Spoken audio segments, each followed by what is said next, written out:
انہوں نے دعا کی کہ اے میرے پروردگار مجھے اور میرے بھائی کو معاف کر دے اور ہمیں اپنی رحمت میں داخل کر، تو سب سے بڑھ کر رحم کرنے والا ہے۔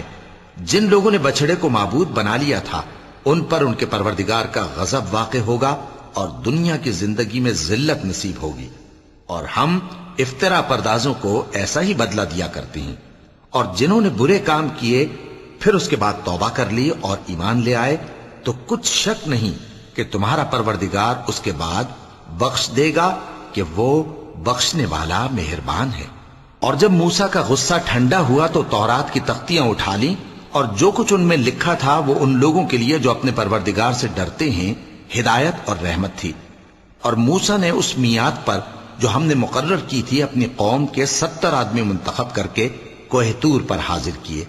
پھر جب ان کو زلزلے نے آ پکڑا تو موسیٰ نے کہا کہ اے پروردگار اگر تو چاہتا تو ان کو اور مجھ کو پہلے ہی سے ہلاک کر دیتا۔ کیا تو اس فعل کی سزا میں جو ہم میں سے بے عقل لوگوں نے کیا ہے ہمیں ہلاک کر دے گا؟ یہ تو تیری آزمائش ہے، اس سے تو جس کو چاہے گمراہ رہنے دے اور جسے چاہے ہدایت بخشے۔ تو ہی ہمارا کارساز ہے، سو ہمیں ہمارے گناہ بخش دے اور ہم پر رحم کر، اور تو سب سے بہتر بخشنے والا ہے۔